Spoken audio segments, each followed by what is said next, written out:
Being lost is not about what you don't have. It's about temporarily forgetting what you do have. Forgetting that contained within every dark room is a little light switch that hangs within an arm's reach. And see, the reason this is so powerful, the reason it's been so important to me, is because every time I'm in a lull or navigating a low point like we all do, I remember something that acts as that hand to pull me back up. I remember that everything I need, I have. See, I used to use the word stuck as to imply immobility, being powerless to the outside world, when in reality, I just had to remind myself that the path to recreation is always in front of me. And the map needed to navigate is always folded up in my back pocket. In essence, what I learned is that helpless is not a situation. Helpless is a decision. And one I'd simply never choose. Life's challenges, they are not a display of your insufficiencies. No, they are a reminder of just how powerful you are. If you never let yourself fall, hit a low, or lose your way, you'd never get to see the miracle that is your resiliency. You'd never get to look in the mirror and see the reflection that is the conqueror of worlds and the slayer of dragons. You'd never get to climb the mountain from which you'd ultimately look down and see a world of your making.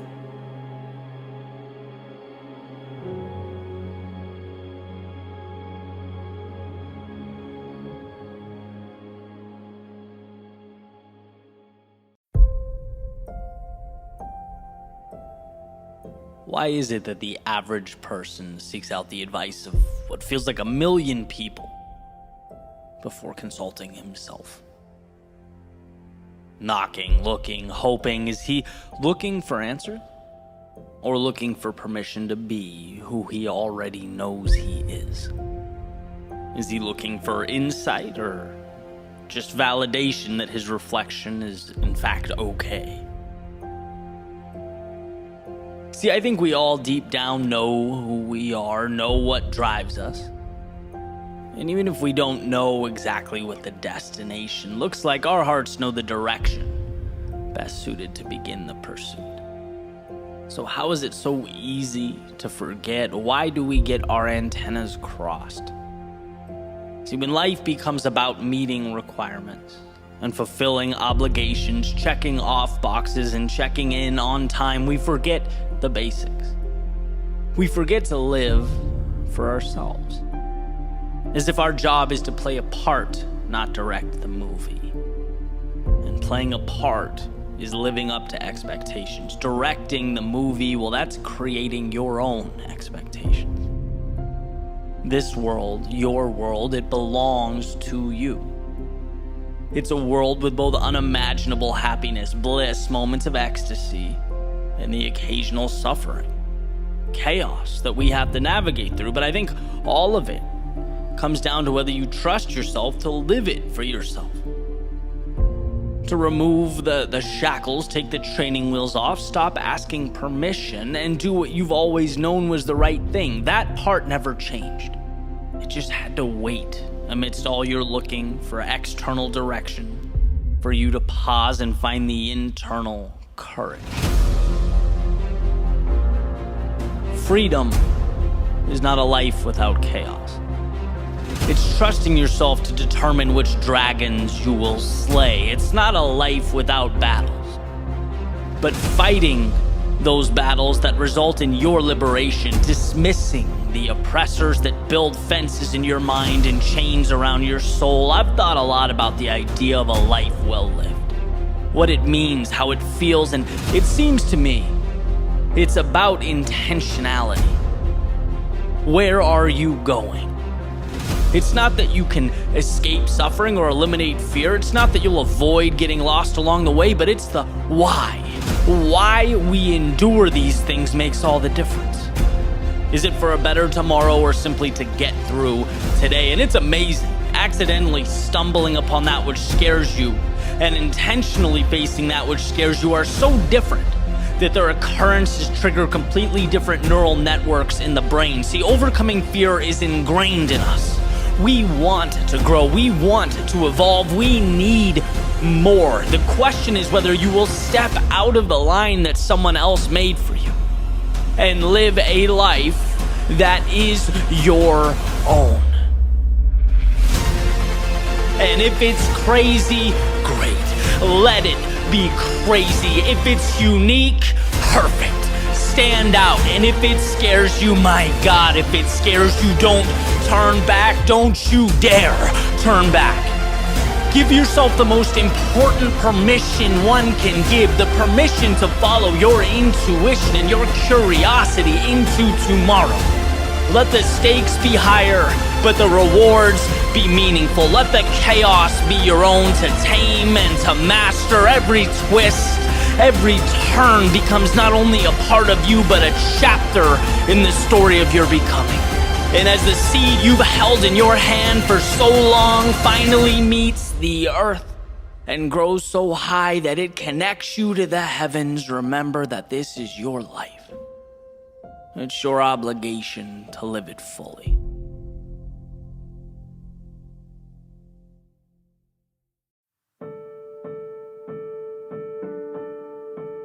A lot can change with the words, "It's okay."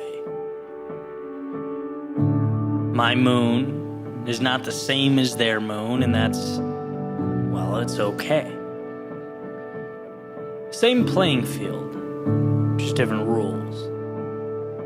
Same sky, different constellations, same clouds, different shapes. We need not permission to follow that star that lights up our world, just a willingness. A comfortability, just a curiosity. Because where the right path provides clues, the wrong one gives instructions. And over time, the difference between the two accumulates, it becomes substantial. Your journey should give you just enough. The moon's radiance should highlight the hand in front of your face, reveal that potential next step. It should expose the options right in front of you, and that is enough. And sure, sometimes it feels like it would be nice to know, to walk an easier path, one that's not your own, have everything lit up, no questions, no mystery, and while there's comfort in taking this path, it's not yours. It's not your journey, it's not your moon, it's not your light, and it won't reveal your answers. So feel free to leave, to walk away, because it's okay. It's okay to not have the answers. It's okay to follow a gut feeling. It's okay to leave the old in pursuit of the new. It's okay to want more, and it's okay to not know where more is. It's okay. I often think if a courageous few are the reason that I'm not writing these words out with a quill pen by candlelight, then think about what my own small acts of courage could become. Why not believe, start, try, put myself out there? Why change or concede or surrender to a set of standards that aren't mine, put in place by people who aren't me? Their moon is not the same as my moon. Their path is not my path. And if I'm choosing between seeing a world that I've settled for in its totality, or seeing one that actually means something as it's slowly pieced together, I'm taking the latter every time. Well, how do you know it will work out? The brain asks the heart. You don't. And I think that's exactly how you know you're in the right place. It's when you have all the answers, the certainty, and the reassurance in the world that, well, something may be missing. Not missing from the external, but missing from within as you move through the external. It's the classic square peg in a round hole. And the very reason we should carry on is because it's better to be a square peg in search of a home than to be whatever it is that would keep us safe, quiet, and securely contained within a square box. It's not that my way is right and your way is wrong. It's that for me to live, I must find my way and you yours. Because a life lived according to someone else's rules is a house built on sand. It may be stunning, extravagant, it may not warrant a second look from someone passing by, but it only takes time to reveal the inherent flaw. It doesn't matter what you build if it's on top of a bad foundation, it will ultimately come down. Time will take it down. So be wary of where you decide to plant your stake in the ground. Be thoughtful about where your feet take you and the concessions you allow in your life. We often think permission is what separates the present from the ideal. And what I've learned is that time keeps coming, permission does not. To live fully is a self-appointment. There is no letter that comes in the mail explaining this. Although, sometimes I catch myself waiting for its arrival. Where the crowd goes, my instinct begs me to follow. Where the comfort lives, my predisposition is to knock on the door. I'm human. But I know that to resist what comfort offers is the battle of a lifetime. Their moon is not mine. Their solutions will not fix my problems. I have a puzzle to put together, a masterpiece to assemble, as do you. So embrace your world. Follow your rules. Howl at your moon. Because if you do it right, it will be different. It will be yours. And that's not just okay, it's what makes life worth living.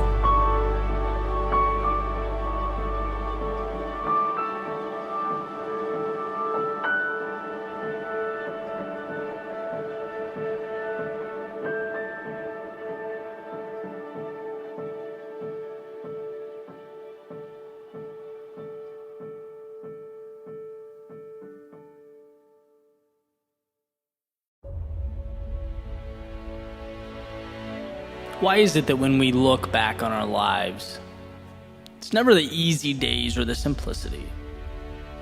It's not the calm that changes our reality or makes us who we are. Don't get me wrong, calm and simplicity, they're wonderful, but they're not transformative. And why would they be? Why would we change or seek to obtain more without a reason or incentive? It's times of struggle, of turbulence.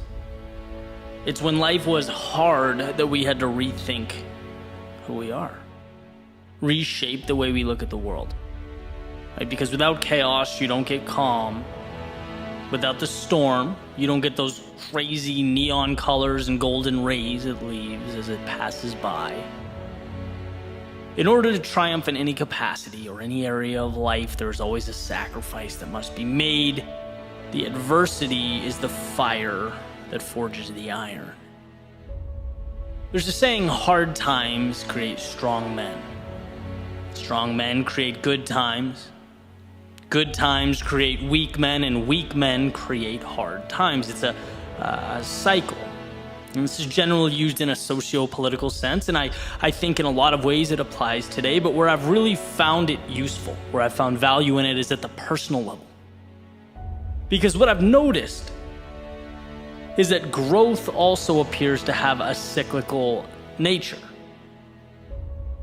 And when we're in a rough situation or overcoming an obstacle, we have to push, we fight, we grow. Sometimes without even realizing it, we achieve a result, and by default, this transformation that in one way or another makes us something new. But then it becomes easy to level out, right? And that's the challenge. It creates this period of stagnation. It's like we made the jump, and it becomes real easy to stay there. And that's why I have found value in when life is not providing resistance to manufacture some. Because that's the only way to grow. Progress is happiness. Viktor Frankl in Man's Search for Meaning, he says purpose is defined from struggle. If things are too calm or simple or quiet, life begins to lack meaning, and that's never a spot we want to be. Life is about the pursuit of something. You just have to figure out what that blank will be. You get to decide which mountain to climb. There's a story about a butterfly making its way out of a cocoon, and it makes a little hole. It starts attempting to push its way out. Someone walks by, they see it struggling, and open the cocoon up to help the butterfly out, right? Thinking that they did this great deed, but in doing so, that butterfly has now lost its ability to use its wings to fly. Why? Because the strength that was necessary to fly would have been forged when he fought his way out. The butterfly was deprived of the very thing it needed to become something more, and that's the point. It's easy to get lost in the now and seek to eliminate everything that doesn't make the moment more comfortable, to remove that which doesn't make things easier. But whether we're talking about collectively or the complacency in our individual lives, we have to remember that avoiding discomfort isn't the answer. When your biggest problem is Amazon taking 5 days to deliver, or that your feelings are hurt by someone's comments or opinions on social media, you've lost track of yourself. You may be living in a world lacking the resistance necessary for growth. Maybe it's time to ask what matters. And I remember when I lived in Boston, I'd walk around listening to podcasts downtown, and I'll never forget hearing Ryan Holiday differentiating between passion and purpose. He called passion temporary, a dopamine hit. It's the excitement before the project begins, the beginning of a journey, the honeymoon phase. But passion alone falls short.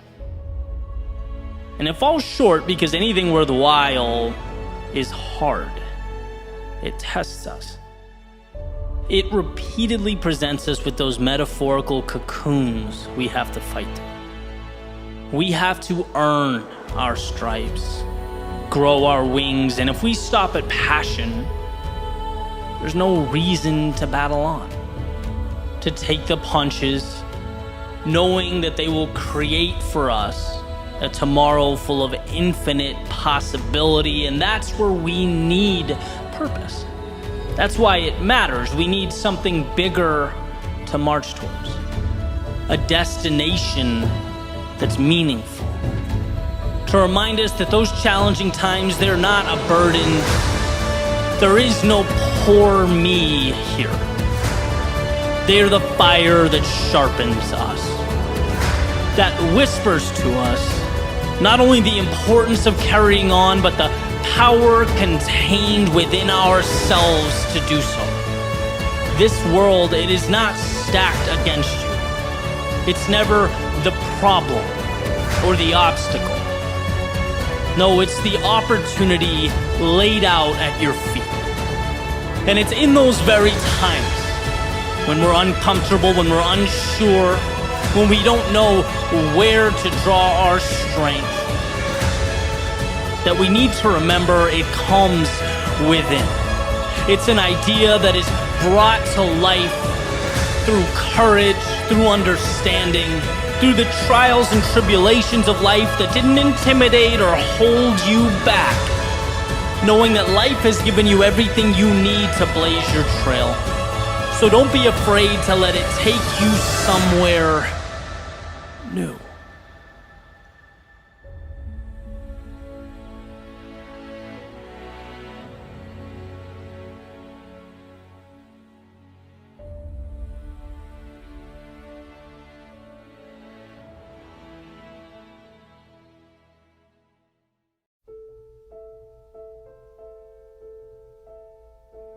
You're right where you need to be. Sure, you have your doubts. Perhaps you feel tired, alone, fearful. Maybe you're trying to make sense of a world that feels too complex, where all you see and hear are reasons to turn back, to find shelter, to run. Don't. Regardless of how hard it seems, don't. You are right where you need to be. Turning thoughts to things, making life from dreams. What makes change so interesting, so powerful yet deceptive, is that it comes to us in small doses. Not a tidal wave of transformation, but a slow, steady, rising tide of progress. No one feels the tug of erosion, yet it chips away. And so do you. Removing piece by piece the old you, the world you're moving away from, and piece by piece, you unveil the promise of your becoming. You may not see the whole picture. You may not understand the whole story, but right now, in real time, it's being told. And you are right where you need to be. We just weren't equipped to understand what that looks like. It's never been what you see that makes you uneasy. It's what's missing. That's what hurts. The solutions you wanted, the changes you expected, the finish lines you envisioned. It's the wondering, how long must I wait? Did I make a wrong turn? Is the joke on me? But it's this line of questioning that causes so many to stop, unaware of how close they were, ignorant to the foundation they were standing on. What you need is not a miracle. It's to simply carry on, to keep laying those bricks, because not a one is wasted. And sometimes you don't realize you're on the 80th floor until you look down. That climb can be frustrating, exhausting. It isn't always glamorous, but it's necessary. And strength comes from understanding that truth. You are right where you need to be. The world, it can't take what you refuse to give it, and self-belief is non-negotiable. It's off the table, your most prized possession. So hold it tight, because it'll be needed when the journey feels long and the road impossible. You'll know that you can always take one step forward, and that is the essence of life, of growth, of progress. Think about the steps, the lessons, the self-discovery that led you to this intersection of now and forever. This beginning of whatever you decide comes next. You are right where you need to be, because you are armed with the decisions that brought you to today and the courage to let them carry you into tomorrow. You could be anywhere, but you're here. And as you strap up and settle in, you'll see that right here is everything you need.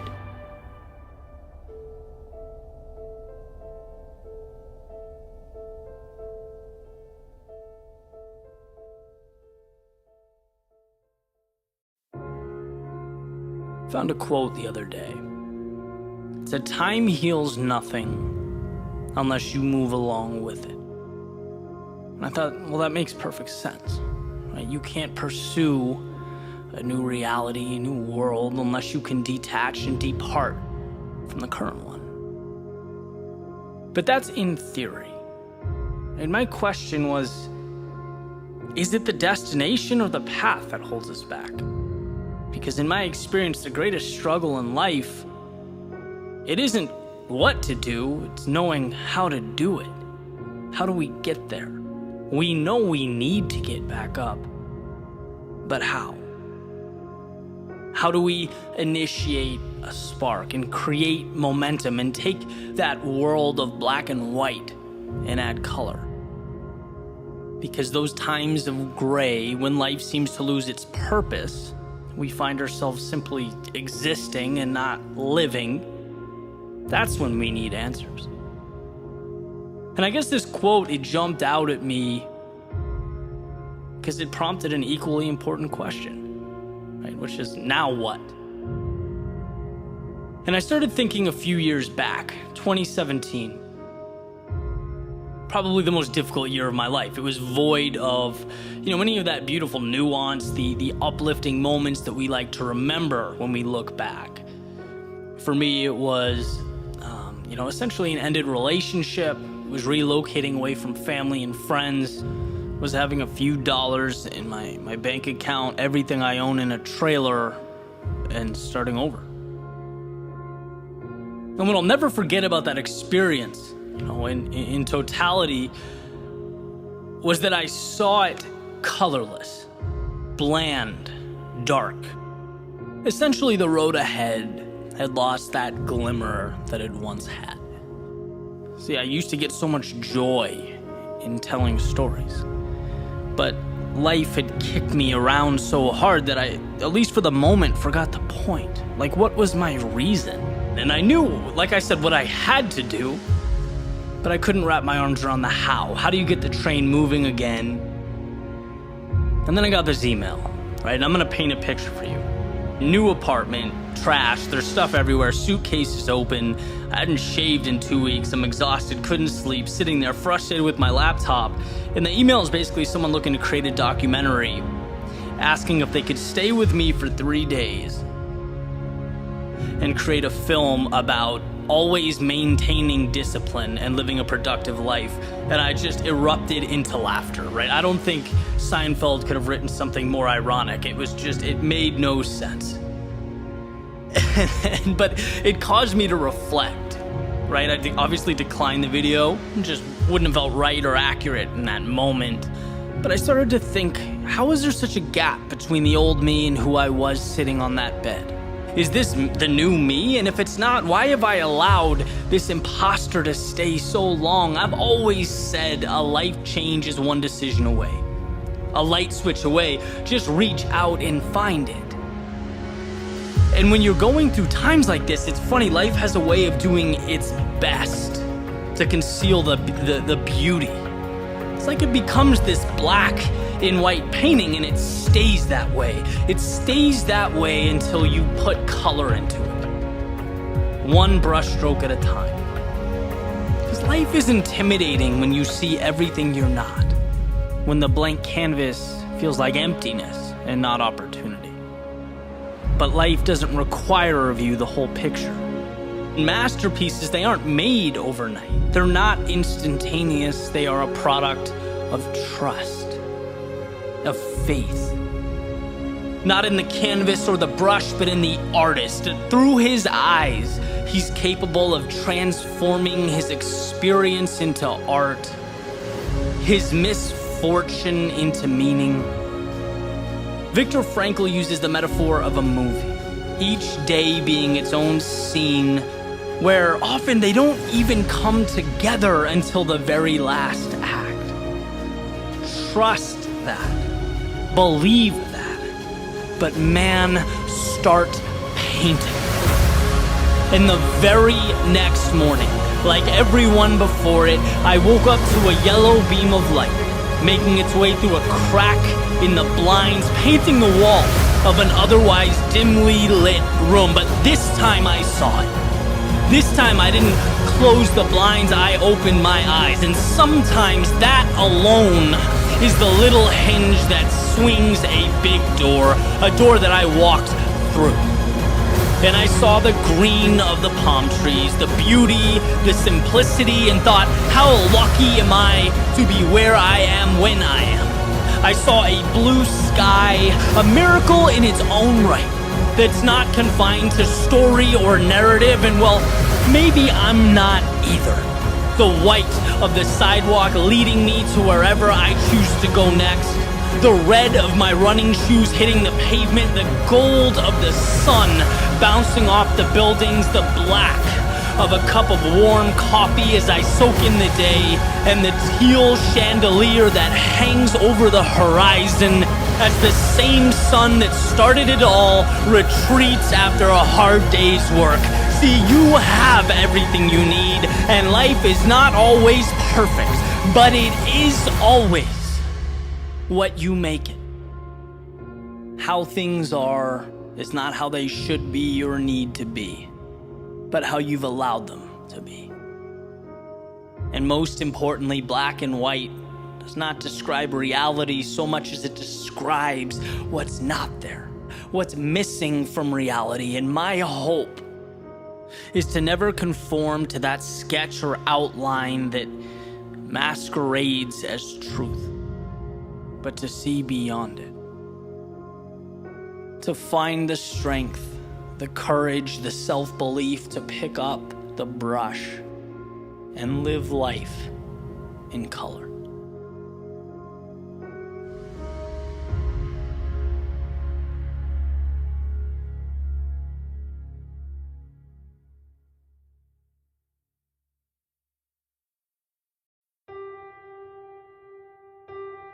What exactly is an idea worth? Well, both nothing and everything. You can have two people with the same idea, but there's absolutely no guarantee the results will be comparable, right? It's the execution of that idea that brings the conceptual to life. See, a lot of people have ideas of being great in a particular field. They have the idea to be fantastic business owners or improve or change their lives, yet few can accomplish this. Few succeed. And it's because it's the wheels hitting the road that get you to your destination. It's not just the map you pull out and study on your couch. That's what people miss, right? The details. The carrying out or putting into effect of a plan, where you take those pieces, but then you make them mean something. That's where the room for error lives. That's where our outcomes are reached. That's what differentiates us. You know, there are certain things in life that change our outlook along the way. They become pillars in our lives, and for me, this is one of them. The realization that the ideas alone are powerless. To me, ideas are pieces of metal, and they can remain worthless. They can end up in a junkyard or used to build skyscrapers, 747s and Ferraris. Right? The idea itself is just talk. It's entertainment. It's my commitment to carrying it out. That's everything. That's where destiny is shaped. And in 2019, right, the work I'm doing in a digital age, most people have cell phones and access to fundamental resources. The access to attention. Everyone has ideas and the means to carry them out. But the best material rises to the top. Those who provide value emerge as influential. And it's funny looking back, right? For years, I had an idea of what I wanted to build. I knew what I wanted my platform to look like, what I wanted to say, but there was certainly an opportunity missed in the physicality of what I was doing, right? Tangibly bringing this thing to life. Was I paying close enough attention to the right things? Even now, I was just on a mastermind call discussing Instagram analytics with some good friends of mine. They're in the podcasting world. And we're going through the numbers, and I'm deciphering between my overarching idea of what I have for, my account and the reality of post engagement. It's amazing, right? That some posts resonate more than others. And looking at these numbers, it's like, you got me. There was no rhyme or reason to some of the things, some of my strategy. And now I know there's opportunity in my execution. And I feel like, that's an example. But that applies everywhere. It's great to have goals. You should. But the little things, the little steps, they should line up, right? They determine how quickly, if at all, you get to where you want to be. It's in the doing, the details, the execution of ideas that make you better than the next person, stronger, that give you the advantage, the lift, the value add. That's why being action-oriented is so critical. Because a lot of the times there's not a single answer you need, as badly as we want that, right? There's no perfect or flawless vision. Sometimes you really do need to just go and let the answers manifest. You move, you progress. And when you inevitably stumble, you become better equipped to execute. Your ability to differentiate yourself is enhanced. I just gave Instagram as an example. If I didn't move, right? If I didn't just post, share my thoughts, put things out there, I wouldn't have been able to look at and dissect what resonated, what didn't. What were my little failures, what were my successes? What helped my brand, what didn't? Your idea is shaped by failures. But ideas alone, they don't do that for you. In fact, a lot of people die with ideas, untapped, unleveraged journeys that never started. It's that mobility, that movement that eliminates the odds of such a fate. Now, there's a tremendous truth to the statement that a lack of clarity is the enemy of progress. What I've come to learn, though, is that clarity is earned, right? It's fought for. I like to think of a chef, standing over a table with all of his or her ingredients laid out. That chef has to make a lot of terrible plates before he or she can decipher which ingredients give them what they want, and what to leave out, what to add. It's progress in the face of uncertainty that allows ideas to come to life. It allows the perfection of a craft, streamlines their execution. Because other chefs who don't endure that will only have their ideas, their concepts, the perfect meal or perfect restaurant, but it's just a could have. So give less respect to the ideas coming into your head and more respect to the execution that allows those ideas to take shape, to be shared. Let's be metaphorical chefs in our own world. Going, moving, having the courage to experiment with different recipes. Because yes, failing, particularly at first, it takes courage. But over time, it shows us the trail we were longing to take. You can't get to your destination without experiencing the journey, so why not start traveling a little smarter?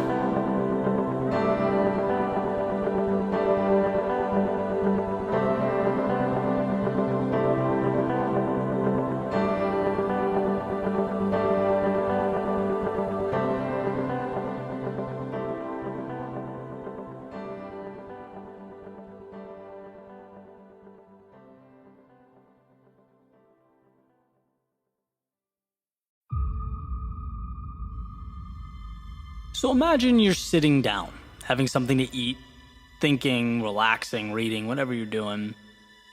And someone walks up to the table across from you, pulls out the chair, sits down, kind of leans back, puts one leg over the other, casually tells you, you probably don't have what it takes to do anything significant in your life. What would you say? It'd be outrageous, right? That's a ridiculous scenario. Well, let's say that the next day you get up, you go to walk, run, work out, and he shows up again. Starts running next to you, casually reminding you that the odds of you changing, doing anything for the better, are slim to none. That this is kind of a waste of time for you. You brush it off, you go to work, and guess who, right? He passes by your desk, leaves a little note saying, that your bosses, your higher-ups, they're cut from a different cloth.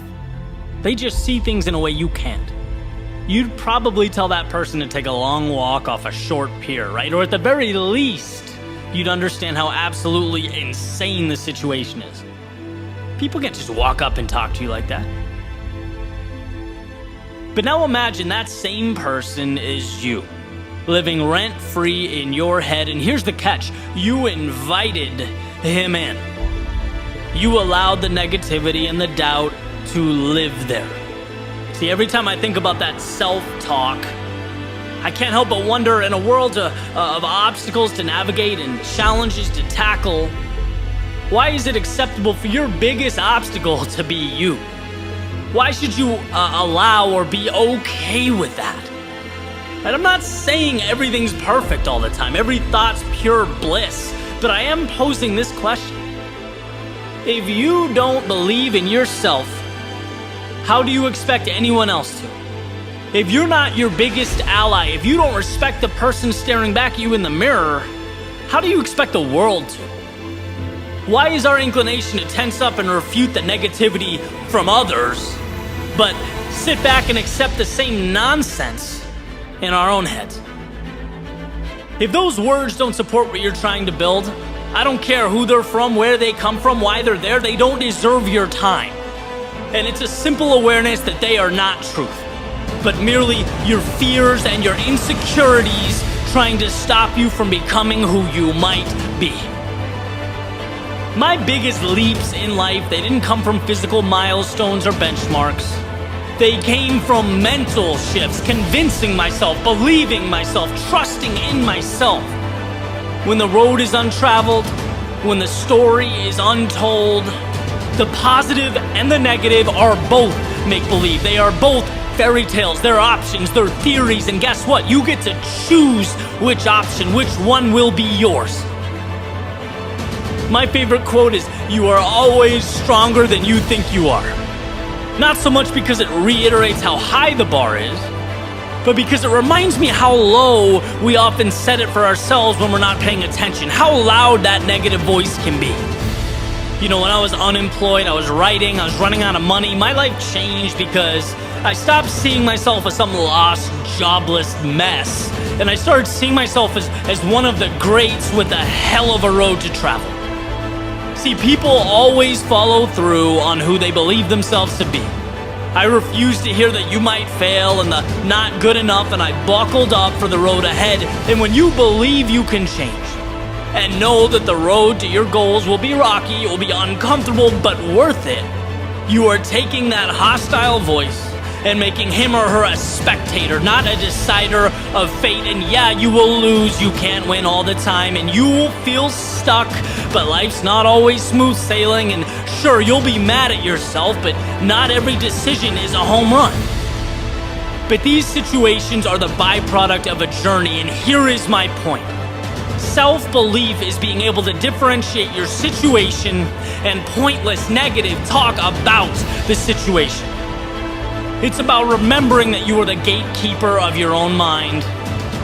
When you believe in you, it places your faith, your strength, and your determination in the driver's seat. It makes everything else trivial, meaningless.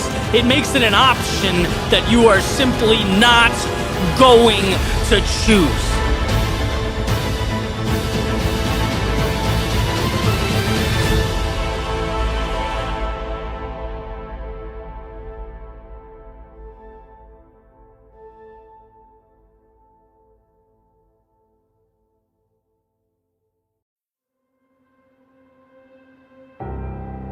It's interesting to think about life as a journey, as in the places you've gone, the twists and turns that materialize, the people that have entered and left your world, the days that one by one emerged and retreated.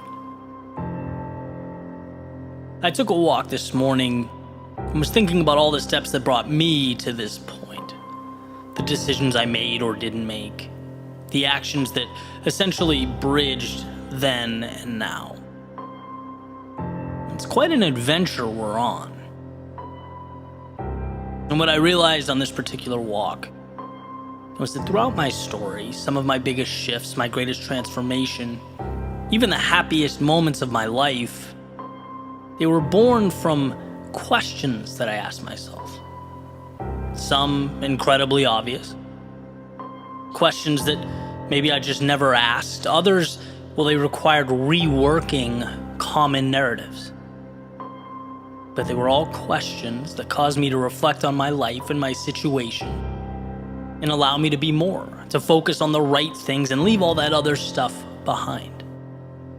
So I figured I'd share a few of those questions today, what they meant for me, and how hopefully they can help you along the same lines. So question number one, what do I have to lose? I learned early on that our tendency is to want to protect what we have. Routine is safe, and safety is survival. Whether it's trying something different, going somewhere new, leaving something behind, Very few decisions in life can't be reversed. Very few decisions are forever. Yet we often stay in situations we aren't happy with because we fear the unknown so greatly that it seems not worth it. And this isn't a character flaw, it's instinct. But it can be rewired and reworked. Because danger isn't in making mistakes, danger is in never making them and becoming a fraction of what you might have been. So that's question number 1. What do you have to lose? Question number 2, am I happy? Why is this on the list? Because sometimes I'd forget that it's okay to simply do what makes me happy, what I enjoy. I don't have to do anything. I get to live the way I want to live. I think we too often let happiness take a back seat while we pursue things that we feel a sense of obligation to pursue. Right? And I'm not saying happy all the time is a thing. I've talked about that before. I've made videos about it. Life is absolutely peaks and valleys and navigating between them. But I do think happiness should be what we aim for. It should be our foundation and closely tied to our sense of purpose because, well, you don't get a second life. So it's important to make sure you enjoy this one. And frequently ask yourself if where you are in life makes you happy. Number 3, how can I get there? Now the nuance here, the difference is in the word how at the beginning of the question. Think about that. Think about the difference between can I get there and how can I get there? I learned this in college and it truly changed my perspective. When you start any journey knowing that the destination will be reached, when there is no question, when you're sure of yourself, the little decisions are no longer about whether to turn back or whether it's worth it. There is no can I, but it's in the how, it's the adjustments. What do I need to change? What have I learned that I can implement? What is everyone else doing or not doing that I can do? It's not whether your goal exists, because it does. The question is how do you get there? Number 4, what can I remove? Why? Because our tendency when we feel stuck or overwhelmed or lost or unsure is to look to acquire solutions, right? It's like, what can I add that I don't have? What can I obtain that will fill some void or gap? And sure, maybe sometimes that's the case, but in my experience, far more common is the need to eliminate what doesn't serve you. It's not to add, but to remove. It's to simplify. Identify what matters and just remove the rest, right? It's such a nice feeling to have line of sight to a particular goal and a foundation in place that allows you to move towards it. Eliminating the activities that are meaningless. And that's, the people that hold you back, the places that don't coincide with who you want to be. It's not helping you, it's hurting you. So, what can you remove? Number 5, have I been scared recently?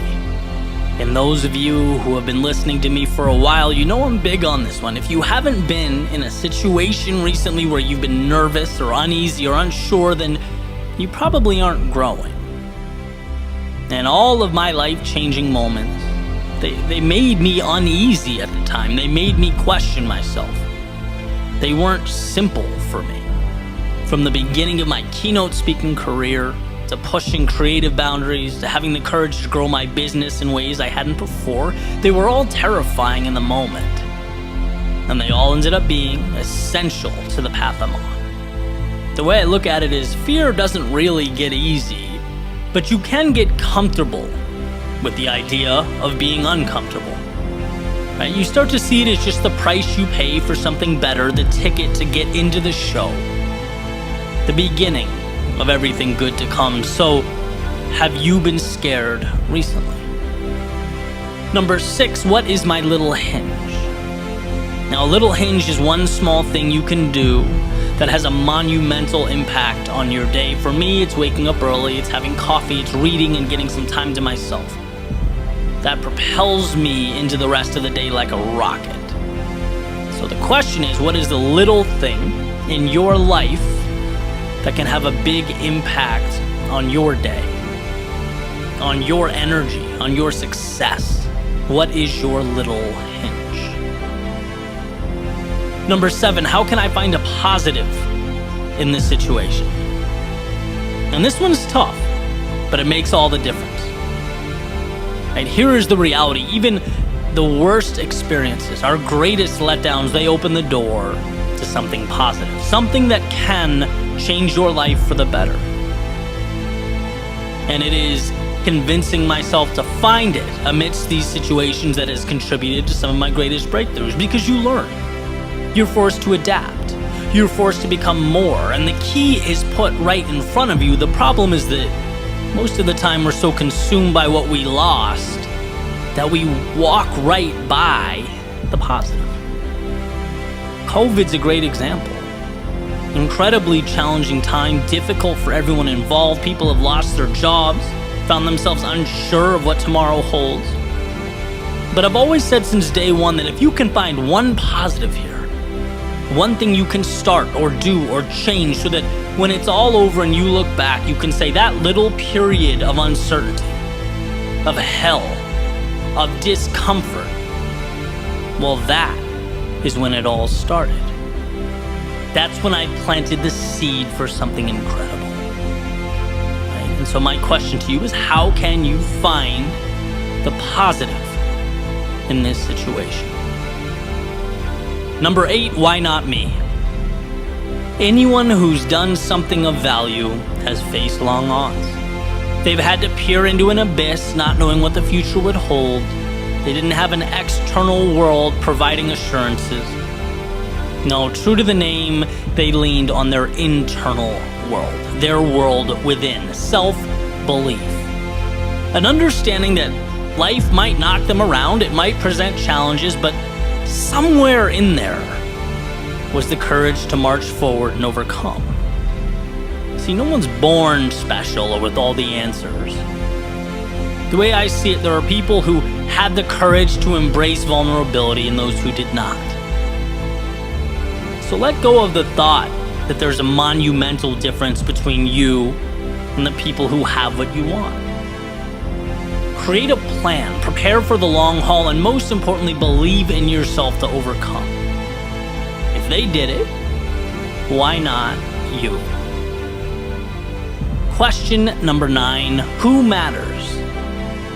Now, this is in a lot of ways tied to question 4, the whole what can I remove question, but it's so important and it's been so valuable to me that I want to expound upon it. Right? Imagine a hospital bed scenario. Imagine, God forbid, you're sick and had to spend some time in the hospital. Who of all the people you know would make time to visit and sit by your bedside? Maybe the list is small, maybe it's not, but at least personally, I have a gut feel for who in my life fits that description.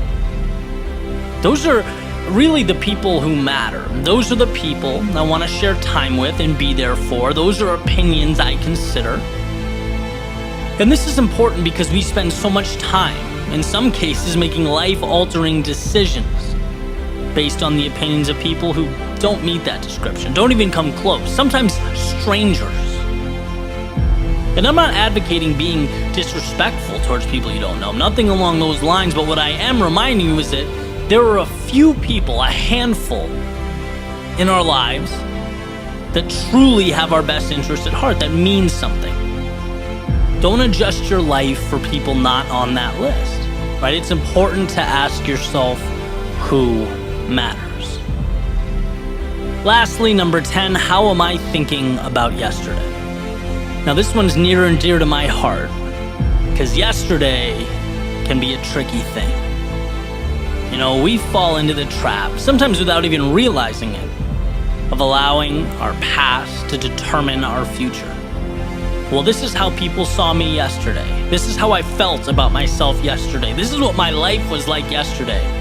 So this is who I am. This is who I need to be. But that thinking couldn't be further from the truth, right? You are always one decision away from a totally different life, one step away from walking down a new path, from creating something for yourself never seen. So don't ever feel like you can't change or grow into something new because you spent so long getting to where you are now. See, life is malleable. It's a story you decide to tell, and as I've always said, you are the captain of your ship. And that wake behind you has no control over where you choose to go next. Don't ever forget that. Your attention should be on where you are now, not where you used to be. So how are you thinking about yesterday? And most importantly, where will you go from here?